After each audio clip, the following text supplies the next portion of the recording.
A lot of emphasis. You can even I mean, I'm gonna presume it's a 4. I haven't seen Chuan play the Earth Spirit mid. We've seen a couple times teams have tried this though. I know Somnus was the first person I saw. Recently I'm seeing it a little bit more through CIS. So there is still teams are trying to experiment with the hero, but I don't think that's going to be the case. Like, they've got an interesting lineup from Aster. A little bit more, a lot of magic damage at the moment. A little bit more team fight with the Earth Spirit. My only issue is that if you, like, you might get run over not having any stones. Like, it always feels like that issue with the heroes. Like, one team fight, if you lose it, you don't have stones, and then it kind of just turns around how you're able to play the game. And they're also able to pick the Oracle into the Earth Spirit, which is super nice. You get rid of the silence, the slow as well. I can't find Earth Spirit. I'm trying to see the Magnetized too. Just gives them a little bit of sustain. I mean, I think Shadow Demon and Oracle right now have immense value in the position 5s, but they're gonna have to show something here. They're gonna have to show a lane. They need some strength here. Like they need a front line. They need someone to tank up. I feel like you get TA'd. Like, I think Vici just TA. Dazzle and Spirit. Well, it's a good matchup versus Shadow Fiend. They can even put it safe lane as well. Is it actually that good of a game? Let's see. Earth Spirit roaming, but I think you need someone. Well, the Shadow Fiend looks good this game because the Phoenix and the Oracle can't rotate. Shadow Fiend's a hero that very much suffers of getting killed early on, because then you lose the Necromasteries, and it feels like each time you come back to lane, you're just trying to get up to that Necromastery level or count that you were at before. So it kind of just feels counterintuitive in a way. Ganks have always been the issue with the Shadow Fiend, and if you lose that tower early, then you just kind of lose the jungle. This is a hero that's able to flash farm, but without the jungle, you can't utilize that toolkit. They don't have a front line from Aster. Like, these supports are going to get shredded. Like, the Cloud's super nice here.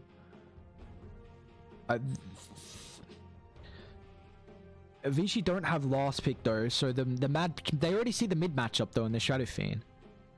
They're presuming it's going to be. I know I've seen a couple times that Shadow Fiend has got flexed into the safe lane, but I don't think that's going to be the case. So it's really interesting that they're going to save it for. Well, what can they do? What can they actually do?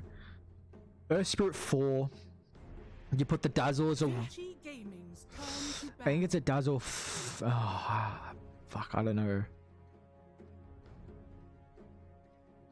I just think they need a position 3 here from Aster that can tank up. He has the front line. Like a Tide, honestly, comes to mind. They might just put the Dazzle or the Puck in the side lane. 10 seconds remaining. They do still lack a little bit of catch from Vici, which is the only issue. Like, we might see Vici could go for like a Void Spirit potentially. Again, the matchup versus the Shadow Fiend though, it's a melee matchup, which doesn't feel nice. Like, melee into range, Shadow Fiend is pretty good there. The drafts a bit wonky. The draft's a bit wonky to say the least.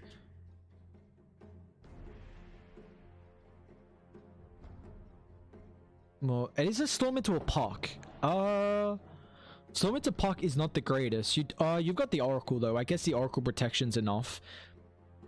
But it's super nice. You take a look. I mean, Dazzle is a hero who has no mobility, very squishy as well. So Storm's gonna pretty much try and catch a Dazzle to start the fight. Because if you go on anyone else, Dazzle has the save potential. They don't have a lot of guaranteed lockdown, like the roll, the coil. That's it. Choose your hero. So it is a Dazzle 3. They're gonna, sorry, Dazzle 1. They're gonna put the bounty as a. So who's the 5? Is it an Spirit 5 or the Puck? Puck, okay. A majority of the time, I actually see the. Sometimes they say Banny banned into the Ricky. So, I mean, this is wacky. Aster have a lineup though that can, with the bounty track gold, they might be able to come online before the Storm Spirit. They've got Storm's gonna not have a good lane mid. I actually think I like the Aster lineup. The only what I see is that I think Storm's gonna struggle with the roaming potential of Fade, and then once Shadow Fiend has probably level 3 Embraces, Storm can't really lane because Shadow Fiend's gonna out harass you. The Ricky Oracle lane has a lot of kill potential, so, and it's gonna kind of be bounty solo. So if they have to put a lot of pressure on top to give Storm Spirit some space, but as soon as Earth Spirit leaves, then Ricky and Oracle are gonna get super aggressive on the bounty. And if they can shut the bounty hunter down, like his level 6 is incredibly important, because that's when Aster are going to try and get aggressive and find kills across the map. Aster just have to constantly play to find kills. As soon as you have the track, you've got to get this net worth advantage, because Storm's a hero that about like 19 minutes is usually like around about when you'll get Bloodstone. Until then, you don't really fight too much. You know, this is a game where we might see Storm fight a little bit more because there's not a whole lot of lockdown. We saw in the first series today, Somnus on his Storm. Was it Somnus Storm? It was a Storm earlier on. I can't remember who played it though. I believe it was Somnus. Yeah, he had a lot of pressure onto the map. Yeah, it was Somnus. It was because he was going into a team that didn't offer a whole lot of lockdown, so he was able to play as aggressive as he wanted. How are they? They're gonna put. No, I was gonna say there's no chance, right? Did PYW just ward? Yeah, I think you want the Oracle Ricky. It's nothing like the Grimstroke Ricky or the Lich Ricky, but it is still kind of decent. Like, this is a very high kill threat lane. Boku's even going to start down bot as well. So they'll put the Earth Spirit with the Dazzle so far to start at least.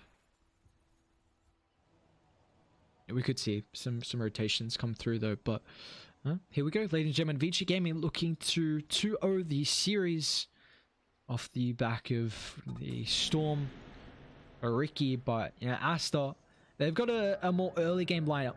If you can hit the timings, get this net worth advantage, steamroll down the game. I think Radiant this time are ones that are more reliant on, you know, Storm. That, you know, 90 minutes in, around then is when you find the Bloodstone, whereas Dire are really going to be able to fast track up these items. So I imagine Chuan's going to kind of be that. They'll play the Shadow Fiend as more like this front line. You know, Chuan might go like BKB, like Sanjin Yasha, BKB, Satanic, like probably early on. Shadow Fiend can be a pretty beefy boy if you have a relatively good time, and he should in this matchup. It's going to be early on. It'll be pretty good for the Storm until Shadow Fiend is able to get level 5, I think is when it is able to transition away. That looks awesome. Wait, does it? Actually looks pretty cool there. The remnant blowing up. Maybe it'll look nice. Huh. Anyway, alright, what do we got? What do we got? So they are going to keep DY up top. I actually thought it was going to be the Oracle down with the Ricky here. So what's the choice? Who's Oracle laning? It's going to be against that. Okay, so you're getting rid of the Poison Touch. That's why. That's why you have the Oracle in the lane matchup versus the Dazzle. To get rid of that Poison Touch. Magnetizes well. So this is a really good Oracle game. You're able to get rid of a lot. You get rid of the track. It's actually a freaking good Oracle game. Holy shit. That Fortune's End's going to have a lot of value. 6-second cooldown. Maxed out. I wonder how DY skill builds. I mean, I think I've pretty much always seen Oracles max out Purifying Flames. Like, that magic damage is just nuts, but this actually has so much value.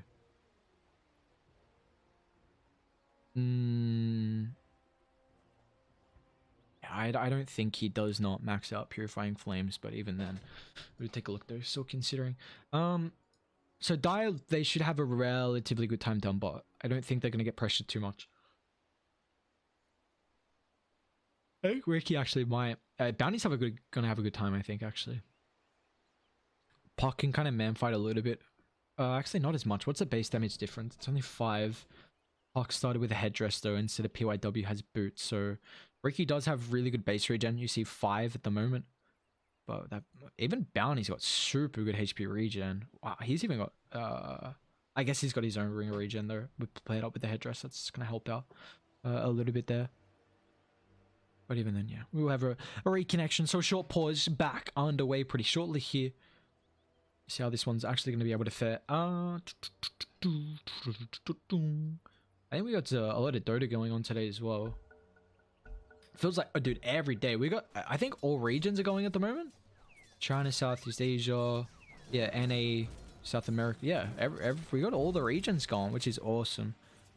So much Dota action to keep up with. Constantly checking Liquipedia for the results and everything like that, but yeah, I said PYW should actually be able to. Park went for the silence. So when I said PYW should, sorry, when I said Baboka should actually be able to man fight with the Phoenix, I was incredibly mistaken. I meant that the Phoenix should actually have a good time, but I think the melee matchup for the Bounty is pretty nice. It means, of course, you're going to be able to steal as much gold as possible. And this is good, because if Bounty has a good lane, he's going to hit that 6 at a good timing, getting the ultimate as early as possible. Then you can just put pressure onto the map here, see some rotations down. Again, the one thing I do lack is a way to be able to take objectives. You know, this is going to get increased when SCCC has the Necro books, but it's a lot of damage coming through. DY, that Fortune Zen, it's got a pretty big cooldown here. They're going to try and fight up against Fade, but at the moment, they cannot. Level 2s, they're going to turn on them very heavily. Fade's closing in on it just yet. It needs a little bit of experience. They're going to be careful, because if once Fade gets this range creep's going to give it to him. They're going to go straight away. You see, he's already getting aggressive. Oh, wait, did they miss it? No, he's got it now.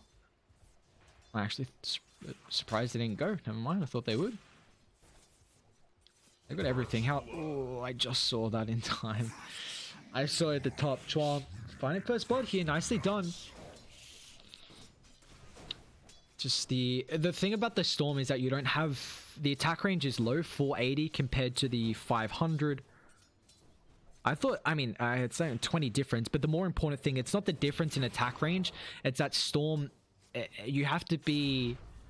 You're nothing like the Lina, who's like 670 attack range. So it just enables the Shadow Fiend to find these razors, which is always awkward for the Storm. Like, you kind of want to go on top of the creep wave, get the Remnant on there, and then use the Remnant to CS, and then Overload to harass.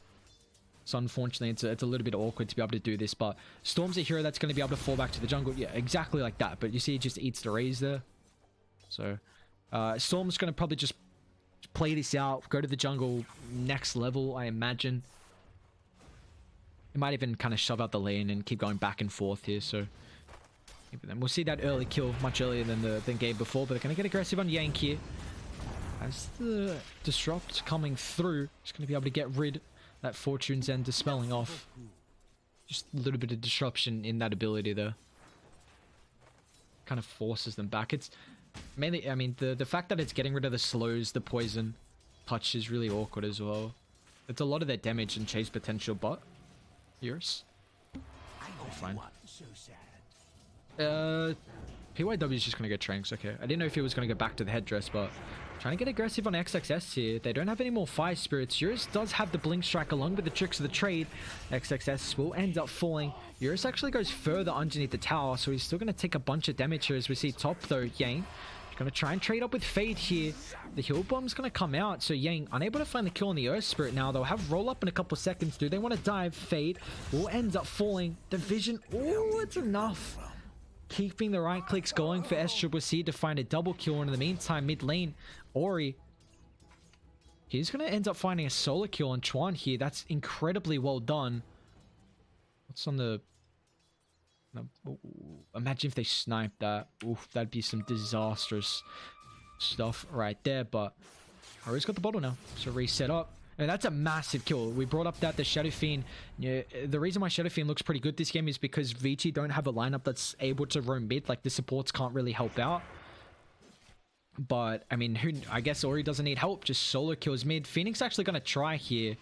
I guess maybe they scout out Fade's movement. He's very weak, however, top though. Dazzle falling low. Trying to man fight up with Yang, unfortunately won't be able to do that successfully. Now Ori with a short raise finds the kill. Chuan ends up dropping, however. 1 for 1. This does leave Eurus now solo. They're aware of this with the Phoenix showing mid. So Baboka. No, if this is a difficult kill, there's a lot of harass. Eurus will be fine. See 14 reads in with that Tango. He's got another one paired up as well, ready and waiting. So you see just 9 kills already this game, putting a lot of pressure on. I mean, that's the second death now for the Storm. Give some nice friendly bottles and some items over to PYW. But again, that's another kill on the Shadow Fiend. He also has to walk back to lane, so Earth Spirit's going to take a fair bit of the experience. He's got double ring of protection. Double ring of protection. That's really interesting. Okay. Yeah. Anywho. But I mean, if they kill Shadowfin again, his lane's actually just disrupted completely. There's still a bounty here, which they... Oh, nice. All right. He was definitely keeping that for his bottle, but Chuan, unfortunately, won't have that there. Dire's middle tower is under attack. Did he even know? I'm not actually sure if he knew it was there. Drop a ward on the higher ground, so they'll scout at the Phoenix. And now with the supports missing across the map, they're going to try and put pressure on the tower as well with the catapult wave. Dire. They'll send their own hero here. Fade's going to try and join them. No TPs just yet. Ori does have the level 6 of the drag back. Shadow Fiend's going to be in a bit of a tricky spot here. Ori making sure he stays straight on top of the Shadow Fiend so he doesn't set up for the medium or the long raise here. Fade has the roll away potential, but Radiant trying to stay on top of him as much as possible when the block comes through from the Phoenix. They'll find the second kill for Vici. Very nicely done from them. They do lose that catapult, but it's well worth it. You already see the damage has been inflicted. And Ori's already going to shove this out. I mean, this is... A little emphasis on this is fast. Let's see what they're going to miss. Shadow Fiend. He doesn't miss anything. I was going to say, what Ori does there is he shoves out the lane because he sees the Shadow Fiend's dead. What you want to do is shove out, because it was in a spot where he couldn't keep it static. So if you shove out the lane, get it underneath the tower as fast as possible, there's a good chance that that tower might actually kill a creep, maybe 2, before the Shadow Fiend's able to get back. So he loses the experience, the gold, a little bit of the Necromastery. You see, he's struggling right now. I mean, now Radiant have put a lot of emphasis mid. I'm actually surprised about the movements from the supports. I thought they weren't able to make those plays. But it looks like Ricky is doing fine down here. They're going to get aggressive on XXS, actually. They got the vision, and Eurus with that level 6, it's a lot of damage coming through. Baboka's going to try and help out as much as possible with the silence. Does delay the death from the bounty hunter. He still will end up dropping. And we see a kill up to the top side of the map as well. Dazzle's going to join him in the afterlife there. Oh, Baboka getting aggressive here. Eurus has the mana for the blink strike with the one charge. Just switch Chuan actually. Man fighting mid though with the roll forward, trying to bait out the power rune. Who actually got that? I don't know who got the power rune. It looked like it got denied. Interesting. But this is a bloodbath right now. I mean, we got 14 kills. It is a 1,000 net worth lead right now from Vici, but I mean, Dazzle, that's the second death. Yang's having an incredible game as well. Like, it feels like right now all the lanes are going really well for Vici, and the supports are putting a lot of emphasis on Ori. I mean, the amount of... I think that's the second or third TP I've seen from a support to be able to refill the bottle and kind of help out. They just know how much emphasis they need to put on mid because this matchup here, and trying to put as much pressure onto the Shadow Fiend. It is another issue that I do see with Radiant's lineup. Like, both teams don't have a great way to take objectives. Di's a little better on Necro Books and then Shadow Fiend once he does get items. But the issue is that the Shadow Fiend was the Di's win condition. I say that... do I... I don't know if I agree with that, actually. Like, he's yeah, I say he's the win condition. So with him having a bad start, he's not going to be that kind of frontline tanky hero that, you know, we might have been hoping for with like a... with the BKB, Sunjin Yasha, etc. So it's going to be difficult for him. And I mean, they're going to bait him out here. Eurus grants the vision, or he doesn't have a whole lot of mana here, but they're going to still want to dive. Chuan, any TP rotations? That's the question. Dazzle's going to try and come in shortly. Is it fast enough? However, doesn't have a grade point available. They'll find the kill. SCC tries to clean up Ori. The poison might take him out. He's got the strength treads, the bottle as well with the roll forward. Fade clips him off to the north. So it is a 2-for-1 one. Another death from the Storm. 3 deaths for him. But the main important thing is that you're shutting down the Shadow Fiend. And Eurus is still hunting as well. Finds Baboka around the bounty. Should be a free one for Eurus here. Maybe even a kill as well. He's got double blink strike available. XXS is in the area, however. And he's actually gonna wrap around. He'll find the kill. Nicely done from Eurus. Will be a TP rotation coming through. They've got the track. They actually might need help. Who is it? It's only Chuan. I think Eurus should be fine here. They can bait potentially. They need the detection, or he's going to join them. Has the dots. Now the bounty hunter. He's food right now from Radiant. Tried to make an aggressive movement, but Eurus a double kill for him. I mean, this game. Look at top. Yang's just pushing in a tier 2. Oh, love to see it. 2 neutrals. They haven't even found all the tier 1s just yet. They just found 2 of them then. But this game is getting really out of hand. It's a 5,000 net worth lead. They're going to end up losing mid. And Chuan's going to go for a drums. Drums is not... It doesn't feel like it's at a good point right now, unfortunately. So Aster are going to struggle. I mean, I actually think they have to play around the bounty. Like, Dai have to make something happen. You see, bounty's actually going Deso. I thought he was going to go for a lot more utility, but they don't have the Necros yet on Dazzle, SCCC. It was starting well up top, but then really started to fall behind. So the timing that they wanted was the Dazzle 6, the Bounty 6, and then to make movements across the map and utilize the track for the gold. But it's just not happening right now. Like, they are not keeping up. And now, because Storm's had a really good start, like, how are you actually going to be able to kill this hero? Like, you don't have a lot of control. You've really got to pair up everything perfectly. I will say that the Puck is one of the best heroes against the Storm, so this is going to be a big way to deal with him, as we see Baboka aggressive on Yang. As the Swashbuckle ultimate's available as well. Fade's going to try and help out here with the silence, stopping the Rolling Thunder. They do have the outpost control from Radiant. Looks like they're going to try and take the fight. The Force Promise used on Yang. He has the mana now with the Magic Wand coming through, but another quick silence onto the backline. Eurus, now shoot the Smoke Cloud, stops Requiem. The Supernova dropped in the middle of the fight for the Rolling Thunder for the protection. They just can't deal with the Supernova. A beautiful fight from Vici Gaming. They'll clean up 3, make it a 4th as well. They need the detection instead. They'll turn towards the Dazzle. Vici Gaming, they bring the Goon Squad. The control of the outpost secures the fight for them. They'll slowly drag... Oh no, not another. The Sentry with the outpost vision. Oh, it's out of control now. Wow, that fight. Pango just wasn't dying, dude. Yang is fat. Yang is goddamn fat. He's got so many items. They just didn't kill him. They didn't kill DY fast enough. DY got all of his abilities off to be able to protect the Pango. They tried to chain... They almost did a really good job at chain locking him down. The silence after silence from that Puck there, but just got the ultimate off and now protected the Supernova, the boys in the backline. If they got the Requiem, I actually think that could have turned the fight. That outpost TP, instant from Vici. They were so goddamn quick on it. And they're going to still make a movement here. Eurus. Sentry dropped. He'll find Baboka. They're going to be careful. They're incredibly deep here. Now the coil. A little bit of bait and switch with the Requiem drop. Chuan finds the Ricky. Phoenix has the dive still. Is going to try and go down towards the river. But Dyer already set up there. A big kill on Eurus. 733 gold towards the Shadow Fiend. Has the drums now completed. That is a big swing. A very big swing for them. And now this should give them enough space to take bot. You see straight away they ping out top from Radiant. They want to get this side, that top lane shoved in, even mid as well. They know that they can't defend bot, so you need to put pressure across the other side of the map. But that is a good, this is a good pass minute for Aster. Couple of kills, they'll get their first objective of the game.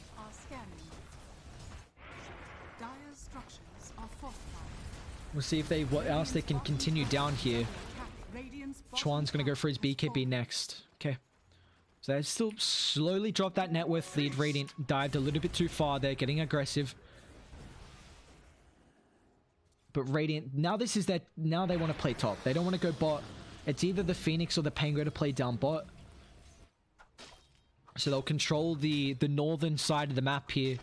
Observe wards drop. They got a couple sentries as well to scout out if the bounty gets aggressive. Yang, they get the silence. Baboka should be able to follow up as well. Double silence is going to come through. XXS just wants to steal whatever gold he can. Yang's actually getting super aggressive here. Yang's going to be careful with the long zip in, or he's straight onto Buffet here with the Rolling Thunder. On top of a choke point, this could be a good fight for Radiant, however. Puck's going to get shredded down. Storm's still got a decent amount of mana as well. It's actually a double kill for DY. The Grave gives Fade enough protection, but Eurus now shows up with the Grave on cooldown. They even drop the Supernova as well, so that buyback from the bounty feels completely useless. Going to drag him back with the Vortex. The Egg Stun does connect on the Shadow Fiend. They lose to Ricky once again. Ori doesn't have a whole lot of mana, but it's not going to matter.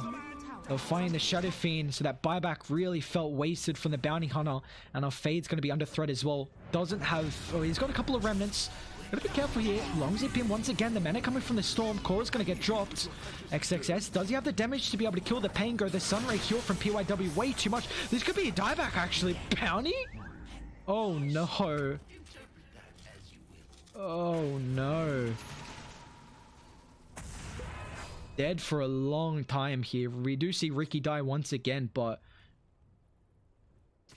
Wow, I mean, it's an 8,000 net worth lead. We are just, it's a bloodbath right now, but unfortunately the bloodbath, it's not favoring Dial. They're just not finding enough kills with the track. Usually, like, if someone trades, like, even in kills, you'd be like, whoever has the bounty, that's probably worth it.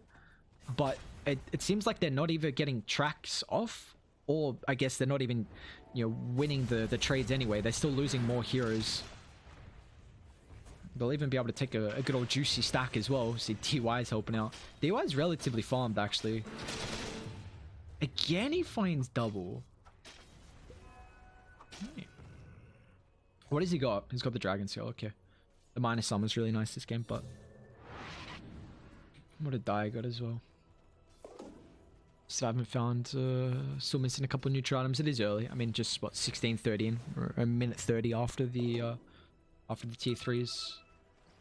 Philosopher's Stone, that's a pretty nice one as well in the meantime, but here we go. SCCC has this level 10 talent, so the 60 damage is far out. That's a lot of damage, actually. But the... It is... Is it too late? That's the question. I think they might smoke up. They haven't made too many proactive movements across the map just yet from Aster. But still, Chuan, like, is not close towards the BKB. Radiant's gonna have the Bloodstone almost completed from the Storm Spirit. I mean, if... Yeah, Storm's got Bloodstone now. If they win the next fight, Storm could just take over this game. The fight after Bloodstone is so important, because that's definitely, like, it's either... I don't want to say make it or break it, but... You really hate losing Bloodstone's charges as soon as you pick it up. But if you win that fight, you can just steamroll it away from there. And Radiant... I like this. They're gonna play around the northern side where they have the vision... They don't have the Phoenix though, which is kind of an issue. Phoenix has to be here. They're getting a lot of information right now as well. Looks like PYW... I mean, he's got Spirit Vessel coming. As soon as he gets it, he's going to join this top side. Yeah, he's just trying to poke and prod with whatever he can here. What was the... On the courier? I think it was just scouting out the high ground. I'm surprised PYW actually isn't coming. It looks like the... Oh, he wants the level 12. He's not going to get that too fast. I don't like that they don't have the Phoenix. He's going to come now. Okay. This is it. They're going to have to roll forward straight on top of Yankee. DY's on the back line. The initiation feels super wasted with the Oracle having protection. But chuck up the Requiem. The core's going to get broken as well. Pango, they're still going to man-fight. They're super weak. Look at the bird coming through with the Supernova on the high ground. Dazzle has the Grave. Won't be able to get off. Now the Shadow Fiend's going to be the next target as well. Stuck on the northern side. Yango with the bounce back and forth here. Look at that Pango go. XXS slizzes up to the northern side. He's stuck in the tree line. You cannot initiate onto a hero if the Oracle is not under vision. It's not going to work. You won't win that fight. You have to kill the Oracle. Beautiful positioning coming through from DY there. You're in a spot where they don't have vision of you. As soon as the Pango gets gone on, you Fortune's End, get rid of the silence. You give him... You didn't even give him the ultimate as well. He didn't even need it in the end. And now there's that one fight with Bloodstone. A couple of charges now, up to 16. 1k gold in the bank here. Shadow Fiend still doesn't have the BKB. I mean, Aster are gonna have to win a miracle. Like, they don't have the greatest lineup to be able to assassinate like the Oracle. That's the issue. So I was kind of harsh on saying they're not gonna win a fight if they don't find the Oracle, but that's the thing with the lineup, is that how they open up with the Puck, Dazzle, Earth Spirit. Like, they don't have anyone to frontline, so they go in. They're just so goddamn squishy. And you see how Yang's been swashbuckling as well. Like, he's playing so aggressive right now, and you're just gonna try and find a solo kill here. They got the Grave. Vici's going to give them some protection in case Aster want to try and defend Baboka here. Oh, Sunray Burn actually might be enough. They'll try and chuck up the silence, prevent the swashbuckle from Yang. But just forcing the back. Look at the poke that Vici have right now. Like, trying to just protect out these pushes. I mean, Shadow Fiend's getting whatever he can across the map. 1,500 gold in the bank, but they'll find all the bounties. And that's another tier 2 now down, and Radiant probably going to make a movement bot. They still have this tier 1 standing. Is he trying to see the high ground? I think. They'll take an engagement here. They're already set up. Dire do have a nice observe ward, however. They could smoke here. This could be a decent spot for them to fight just because they're vision at the moment. And Storm's not in the area. They do have the outpost control, however. PYW in a pretty decent spot to be able to pop the smoke. The roll forward. Does catch out the Phoenix here. Where's the Oracle? That's the question. Can he get any protection off fast enough? It looks like he won't be able to. Phoenix going to drop. He does have a buyback available. Now the sustain coming through. They're still going to take the fight. However, the Puck's going to get shredded down. Now XXS is the next target. Yang with the roll back. Finds the stun at the last second here. He has this increased duration actually. Now Fade's even going to get caught out before he can get his own disengage with the roll. Has the Great for some protection, but now it puts SCC out of position, and the G's are just going to get dropped here. 21 minutes in, ladies and gentlemen. Vici Gaming, a clean 2-0 in the series, and that's... wow. I mean, they just steamrolled this. Aster just, unfortunately, suffered throughout the lanes. I mean, a matchup where Shadow Fiend, unfortunately, he had that solo kill on the Storm, but then Radiant actually put a lot of emphasis on mid, a lot more than I had expected with the Oracle Phoenix. And they just rotated the Shadow Fiend out. This is the issue with the hero, is that if you lose your lane, you know, when you lose that tier 1 tower, the enemy team just starts infiltrating the jungle, and it makes it very difficult for you to be able to keep up. And rotations are the one issue with the hero. Like, when you keep losing the Necromastery souls, you come back to lane, and it feels like you're just always coming back and trying to rebuild up those souls, and that's what it felt like, unfortunately, for the Shadow Fiend. And with that, Vici Gaming, a very clean victory from them, and they're going to end week 2 with a 2-0 over Team Aster. So they will now jump up to 3-1. Aster will go to 2-1 themselves. So at the end of week 2, this is how the group stages are positioning at the moment. The ladder, and RNG on top along with Vici, tied at the moment. But that's week 2. We've still got a long showing though. 7 weeks all up. 4 days a week, ladies and gentlemen. So it's going to be... we're going to do a break here. I believe it's 3 days until our next matchup. So a long time for us to hang out. But with that being said, there's still a lot of Dota going on. You know, we've got Beyond the Summit is currently with Southeast Asia. If those games are still going on, they might actually be done now. But also Beyond the Summit 2, there is the PSG LGD versus King Gaming for the China Dota Association. So a bunch of other games still going on, but that's going to be it for our second week now done for the China Pro League. Vici Gaming at 2-0 over Aster.